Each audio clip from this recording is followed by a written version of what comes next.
Assalamualaikum warahmatullahi wabarakatuh. Sebelumnya, perkenalkan nama saya Fatwatul Malika dengan NIM 2001021011003. Pada video kali ini, saya akan membahas mengenai pengaruh masuknya Hindu-Buddha di Indonesia, di mana video sumber belajar ini akan digunakan sebagai sumber belajar untuk siswa-siswi MTSN 4 Blitar dan juga sebagai salah satu bentuk penugasan dari program asistensi mengajar oleh UIN Maulana Malik Ibrahim Malang. Nah, sebelumnya, apakah adik-adik sudah mengetahui mengenai teori masuknya Islam di Indonesia yang telah kita bahas di minggu kemarin? Nah, jika masih ingat, teori masuknya Hindu-Buddha di Indonesia itu ada 5 teori. Mulai ada teori Waisya, Brahmana, teori gabungan, arus balik, dan lain sebagainya. Dan pada pertemuan kali ini, kita akan membahas mengenai pengaruh masuknya Hindu-Buddha di Indonesia. Nah, bagaimana sih pengaruh masuknya Hindu-Buddha di Indonesia? Untuk mengetahui lebih lanjut mengenai pengaruh masuknya Hindu-Buddha di Indonesia, mari kita semua saksikan video berikut ini. Nah, untuk pengaruh Hindu-Buddha di Indonesia ini sendiri dibagi menjadi 6 bagian. Yang pertama yaitu di bidang agama, yang kedua di bidang pemerintahan, yang ketiga di bidang seni budaya, yang keempat di bidang bahasa dan pengetahuan, yang kelima di bidang sastra, dan yang keenam di bidang sosial. Nah, apa sih pengaruhnya di bidang agama itu? Nah, perlu teman-teman ketahui semuanya bahwasanya sebelum agama Hindu-Buddha masuk di Indonesia, masyarakat Indonesia itu masih menganut kepercayaan animisme dan juga dinamisme. Apa itu animisme? Nah, animisme ini adalah kepercayaan masyarakat terhadap roh nenek moyang ataupun roh leluhur. Sementara dinamisme adalah kepercayaan masyarakat kepada benda-benda yang dianggap keramat ataupun goib.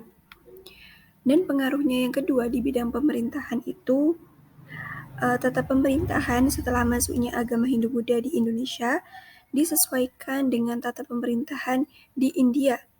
Kepala pemerintahan bukan lagi kepala suku, melainkan seorang raja. Makanya timbullah beberapa kerajaan-kerajaan Hindu-Buddha di Indonesia. Yang ketiga ini pengaruhnya di bidang seni budaya. Nah, di bidang seni budaya ini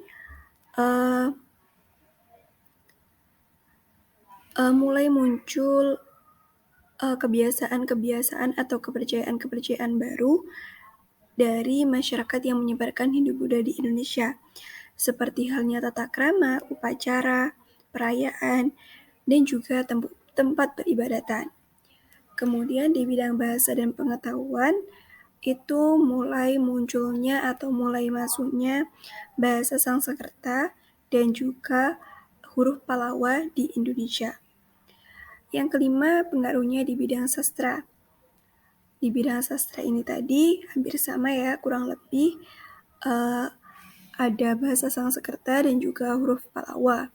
Dan yang terakhir di bidang sosial, nah sebelum Hindu-Buddha masuk ke Indonesia itu, sertifikasi sosial itu didasarkan pada profesi.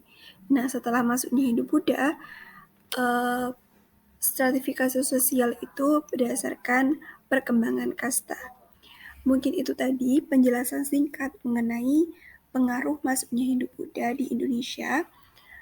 Mungkin teman-teman bisa tulis di buku tulis secara singkat sehingga nantinya teman-teman bisa benar-benar memahami tentang materi pengaruh Hindu-Buddha di Indonesia ini. Mungkin itu penjelasan mengenai pengaruh Hindu-Buddha di Indonesia yang dapat kakak sampaikan.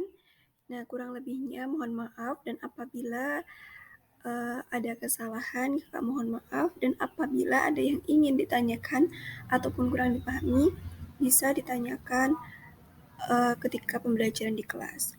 Mungkin itu saja yang dapat saya sampaikan. Sekian, wassalamualaikum warahmatullahi wabarakatuh.